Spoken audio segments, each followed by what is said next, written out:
What is going on, guys? Wunzy Gaming here, and I got another video for you guys. So we're going to talk about 7.1, and the patch notes, they're changing, they're not set in stone, and just some things that I would like to see. If these are already covered in the patch notes, keep in mind this could have been covered after I recorded this video, or a lot of different things. I just didn't see them. I kind of skimmed over them and read a little bit. But 7.1, there's going to be a lot of content coming in. The patch notes are going to be big. This isn't just like a hotfix, so we're going to be getting a lot of cool stuff. Keep in mind this video will probably be on the longer side because I'm going to break down each class, some things that I would like to see, some balancing changes, and then at the end we're going to do a little bit of talk on two legendaries in particular that I think could probably use some changing. So first up is DK. Again, guys, if I don't talk about your spec that you're in, it's because I don't feel like I had an adequate enough knowledge in that spec to even comment about what I think should change. As far as Blood and Unholy go, I feel like both of those are fine where they're at. Perhaps just some balancing changes or updates could apply, but at the same time, I do feel like they are perfectly fine in the meta. I don't feel like a buff or a nerf is even warranted. I've seen some great numbers from both of these. My guild currently is a Blood DK, and it's been awesome. Now, as far as Frost goes, I do play a Frost DK that I am currently leveling, and I've talked to a Frost DK that is in my guild, and he thinks that some of the abilities need to be raised or changed. Remorseless Winter was one that was brought up. It feels odd. I said perhaps they should change it to a shorter duration but increase to your damage, or a pulsing damage, like a pulsing wave every few seconds with the bigger numbers. He said it just kind of feels a little clunky. Single target for Frost does feel weak, and then even with AoE being its bread and butter, it still feels like it falls behind Unholy in a lot of AoE fights / trash. So it kind of doesn't even have what it's supposed to have in the AoE portion, and that's kind of the big thing that the Frost DKs have been complaining about lately. Next up, we're going to talk about Paladins. Now, this is going to be a little more about just prop Paladins and not Ret. I have not played Ret in this expansion. My Paladin was Protection, and now he's Holy. I feel like Holy is perfectly fine. They're probably one of the more viable healers in this expansion. They feel very, very nice.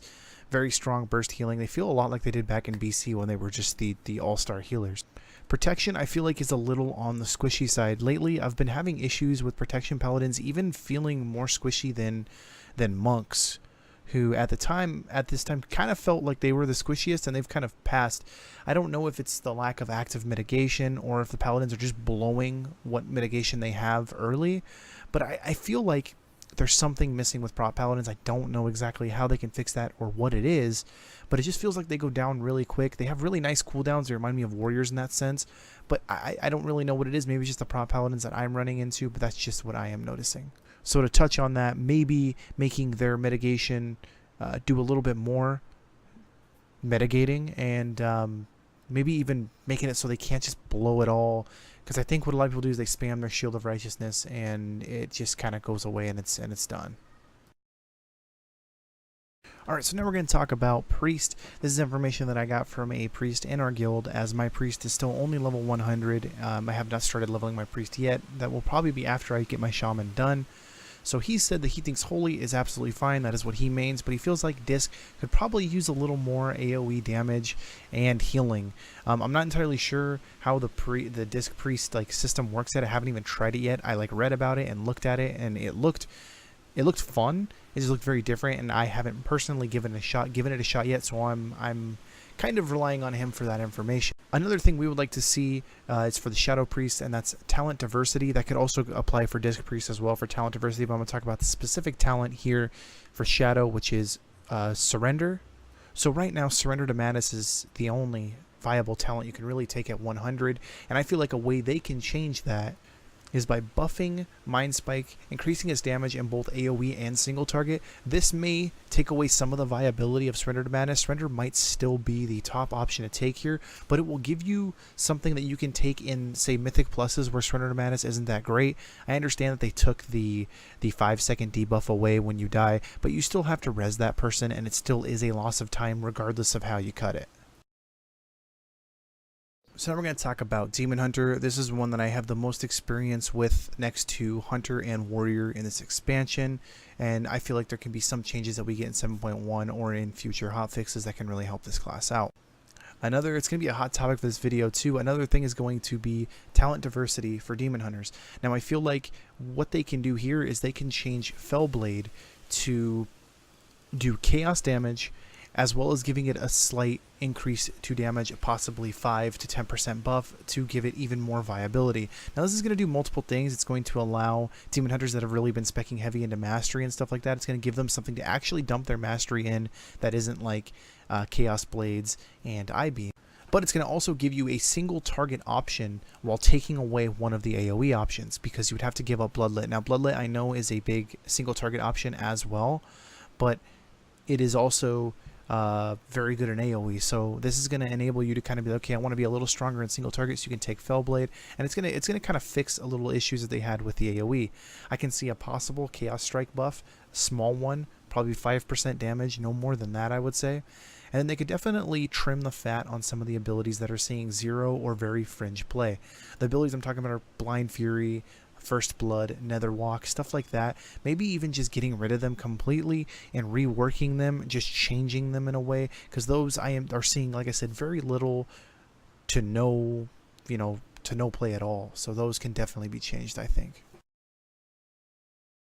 All right, so now we're going to talk about Mage. Mage, I think Frost just needs a flat damage increase. Currently, Frost is not the most appealing mage spec in PvP and PvE, and I feel like this can be changed in several ways. I would like to see like a flat increase to Frostbolt damage, like not something insane, 5 to 10%, and also shatter damage. This would give even more viability to the Fingers of Frost / Frostbomb procs, and it would fix their single target and AoE targeting. Not only that, but it's also going to make them a little more viable in PvP, which is kind of where they kind of carved out their name to begin with. Right now, Fire is the top PvP and PvE spec, with Arcane kind of creeping up, and Frost is just kind of left at the bottom. Now that's fine, there's got to be somebody at the bottom, but I feel like the gap is a little too big. Arcane, I think, could benefit from a big time talent diversity change. It feels like the tree is very linear, and if you do not follow the top trend, you're going to fall behind. Perhaps buffing the abilities that are not seeing much play would help diversify the tree and let people branch out. Fire to me is fine where it's at. I don't think it needs a nerf or a buff at all. I just feel like they can raise up some of the other specs. I'm not a big fan of just straight nerfing things. I feel like raising things up is fine. If things are just straight breaking the game, then cool, nerf it. But I feel like Fire's fine where it's at. And I feel like it's still the most viable spec for the class. But I feel like if they raise Frost up a little bit, it can get there too, because Arcane can definitely compete with Fire.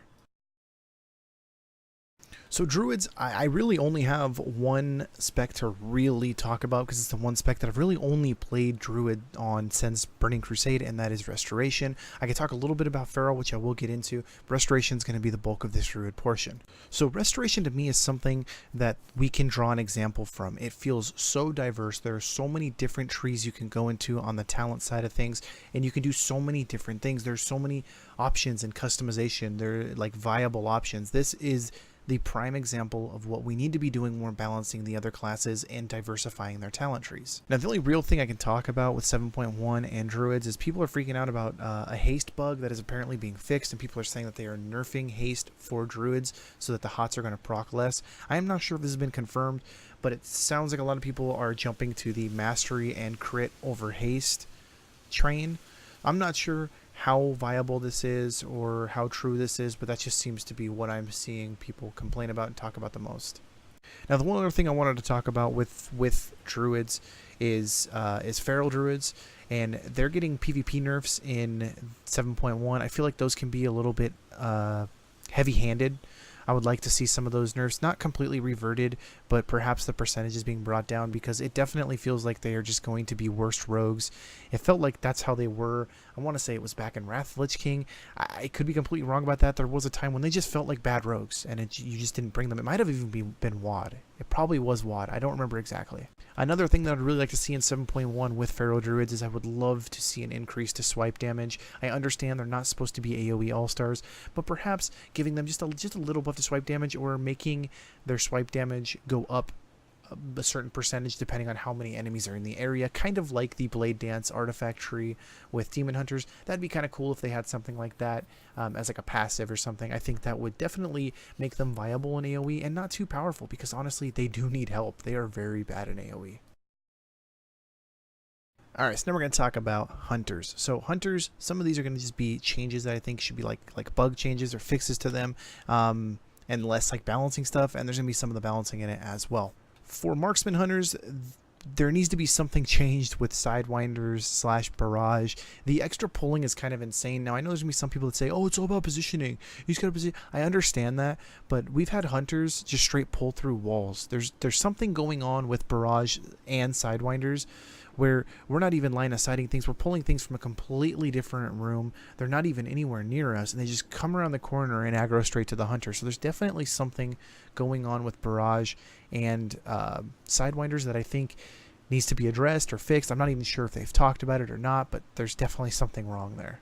Now with marksman, talent diversity actually feels fine. At first it felt kind of stale. Everybody's going through the same route, but ever since the gear has started dropping and more gear is getting out there, I'm seeing more and more people branch out. I'm seeing people do trick shot and all kinds of stuff. They're getting away from patience and all this kind of stuff, and they're just trying new things. I really like that. It reminds me a lot of restoration druids. Restoration druids did it sooner, but I'm loving the diversity that I'm starting to see out of the marksman hunter communities. One thing I would really like is a buff to level 15 talents, enabling the option to keep a pet as a hunter, as that was the pull for a lot of players. Now I understand marksman, you know, it's all about not having the pet right now, but I would like if there was the option there to kind of do it, because right now if you don't take lone wolf at 15, you are way behind the bubble.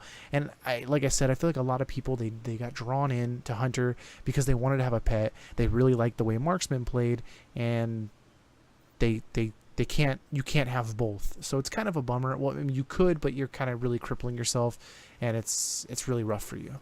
With BM, I don't have too much to say, though I do believe that the mastery should be changed. Currently, for those of you guys that don't know, the mastery increases your pet damage depending on the percentage of your mastery. I think that this should also apply to Cobra Shot. Now, I don't feel like this would be a huge DPS increase or game breaking, because for one, you're not really using your Cobra Shot much. You're pretty much relying on your kill commands, your dire beasts and stuff like that. And that's what you're pretty much dumping your focus into. You're probably getting at the most 3 Cobra shots in between your kill commands, but on the average it's about 2. I don't think that the percentage should scale directly. Like if you have 46% mastery, it shouldn't be 46% more damage for Cobra Shot. Maybe a quarter of that or even half of that. But I feel like that would add a really nice single target boost to the BM numbers, and it would make them competitive with the single target stuff that marksman's doing. It wouldn't pass marksman at that point. We've even crunched some numbers and added 5% or 10% to my Cobra Shot numbers with some of my BM hunter or my marksman hunters, and I still wasn't at their level, but it made me a little more competitive, and that felt nice. So with monks now, Windwalker, I feel it seems perfectly fine to me. It appears to be one of the most consistent melee / all-around DPSs. I feel like it's perfectly viable, and I don't feel like a nerf or a buff is warranted. I just feel like they're very, very good where they are at. Now, Brewmaster is something that I really wanted to talk about a little bit. Something that I think Brewmaster really needs is they need some sort of ranged interrupt. It's really tough for them to pull right now. Especially with a caster thing, it relies heavily on line of sight and hoping that you have some sort of grip or a silence and then a taunt. It's really awkward. And AoE tanking for Brewmaster feels extremely bad. Right now, like the Ox statue is not very good. It's a pulsing taunt. It does not hold aggro. And it's really tough to round up enemies with a Brewmaster monk without a hunter being on the ball with the misdirects. If that's intended, that's fine, but the AoE feels really lackluster, and I would like to see some sort of change for the Brewmaster monks, because at first I thought warriors were like really, really bad at AoE, and then I saw Brewmaster monks, and I was like, wow, I don't even want to complain as a warrior. I have Shockwave and I have Thunderclap, and that's completely fine. Now, Mistweavers, I can't really talk much about them. From what I have seen from Mistweavers, they seem pretty sweet. I'm not entirely sure if that's the case. For those of you guys that do play Mistweavers, feel free to let me know down below, but I have not played Mistweaver. My monk has either been Brewmaster or Windwalker. I've never played Mistweaver. So rogues, I don't really want to see any changes in 7.1. I still feel like they're fine. I mean, all three of their specs are like in the top 10 DPS and doing great things. Like Rogue just feels like the all-around best DPS class in the game, because no matter what you choose, it seems to be viable. I don't believe this is anything that, you know, needs to get a nerf. The one thing I am seeing is Assassination's really climbing up the ranks as the mastery and the gear gets better. This can cause a nerf later in time, but I don't feel like it warrants a nerf in 7.1. But that is something to keep your eyes on. Assassination looks so fun. It becoming a dot class per se, or a dot spec per se, has made it so fun. But I really like where rogues are at as a whole. Alright, so Shamans are up now. I'm going to talk about Restoration first. Chain Heal, I feel like, should get a buff. I'm seeing a lot of Resto Shamans just completely ignoring the spell as a whole, especially in more like the Mythic Pluses and stuff, because they say that they think that they're getting more of a benefit from Rainfall plus Riptiding the entire party. Now, I'm not entirely sure. I apologize for that. I'm not entirely sure. My Shamans right now is Enhancement and is only level 107 as of making this video. So I plan on going Restoration at 110, currently leveling as Enhancement, but I'm not sure if that's what's going on. But I feel like if that's the case, Chain Heal should get a buff. That's what really separates that class from the other classes. Chain Heal is just such a nice spell, and I feel like it should be a pivotal point in the class customization and what the class does. As far as the other specs in there go, I feel like Enhancement's perfectly fine where it's at. It's really well integrated into the meta, and with Elemental, I honestly could not get in touch with an Elemental Shaman for this video to talk to them, because I personally have not played Elemental since Cataclysm, I think. So it's been a very long time for me as well. So I have no comment on that, but I do feel like Enhancement's fine, and Resto could just use a slight buff to their Chain Heal. So with Warlock, I feel like, we're going to talk about Affliction first.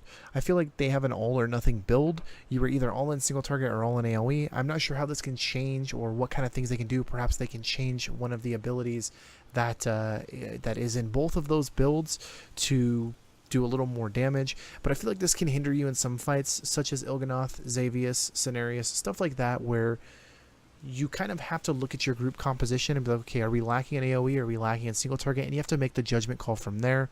That's one thing that I'm noticing with Affliction Lux that I'm playing with. My Affliction Luck is a very low gear score. I'm still working on him. He's like 815 or something right now. I just haven't had the time. But that's something that from the Affliction Lux I've talked to, and from me personally playing the class, that's kind of how it feels. You can go with a much better AoE build or a much better single target build. And like I said, for some fights that can be hindering because there doesn't feel like there's a middle ground for it. But like I said, maybe buffing Corruption or something like that, because that would give a buff to both parties. But I'm not entirely sure what they can do for that. That's just my comment on that. Now, Demonology, I feel like could deserve a nerf. It feels like it's a little overtuned, but I feel like a lot of people are freaking out over it, and I don't really feel like that's entirely warranted, because it does have a high skill cap. Not anybody can just pick up a demo log and top the meters. It requires a lot of things and a lot of sequencing that not everybody wants to do or even can do. Destruction locks to me feel perfectly fine where they are at. Last but not least, we got Warrior. Now again, I said this video would be long. I apologize about that. But for Warrior, I feel like Arms feels pretty clunky to me, but this is one of the highest skill cap melee DPS classes, if not one of the highest skill cap DPS classes in the game. And I don't really have much of a say on this because I haven't played it. I'm hearing that there could be a possible slam buff as far as the bleed that it applies. I feel like that could be fine, but not much more than that, because like I said, I'm seeing Arms Warriors just pull absurd numbers. Fury, the big gripe I have with this is the haste dependency. I feel like could be brought down. You can either bring up the amount that they benefit from each haste that they receive, or they can increase the minimum haste that they get just for being in Fury. I feel like a lot of people are hindering gear or passing up on better gear just because it has just because the gear they have has haste, because the haste requirement is so heavy for Fury.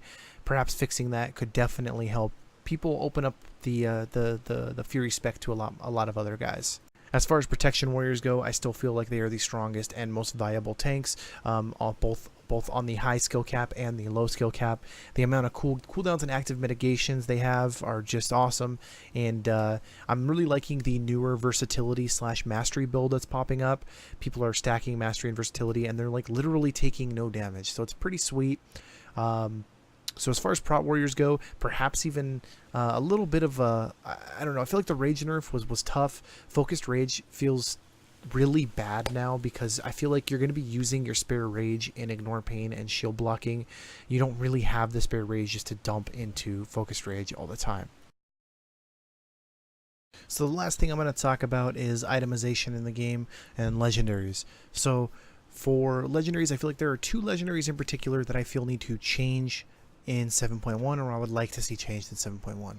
Now, I'm not going to break down the class specific ones, spec specific ones, because honestly there'd be way too many to go through, and honestly I don't know how all of them work. These 2 in particular, you can see on the surface how they work, and one of them I actually have. So the first one is right here, Sefuza's Secret.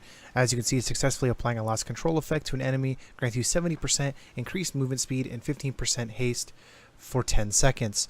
It says this effect may occur once every 30 seconds. So I feel like you want to keep that effect may occur once every 30 seconds, or maybe even bump it up to 45 seconds, but instead of making it a successful application, perhaps just using a loss of control effect will give you that effect that will enable you to use this in raid bosses and get your 15% haste every 30 to 45 seconds, thus making it much less useless in those engagements, because right now I'm not even using it. I do have my second legendary, and thankfully I got the chest piece that is very usable, but as far as that ring goes, the fact that I cannot use it on bosses is really unappealing. So the next one is going to be Pridaz Zarvik's Magnum Opus. I did not have a screenshot of this one. I couldn't find a clear one online and not an updated one with the socket in it. Basically, it is a 895 neck piece, gives you 16, 64 stamina, 310 crit, and 559 mastery. With the effect, after not taking damage for 5 seconds, you gain an absorb shield for 25% of your maximum health for 30 seconds. This effect may occur once every 30 seconds. Now, I do not have an issue with this effect. I do have an issue with the fact that tanks can get it. I don't feel like this should be on the tank drop table. One of our tanks got it, and it is just, I feel so bad for him. So that is it for me, guys. I hope you guys enjoyed this video. Please like and subscribe, and I will catch you guys at the next video.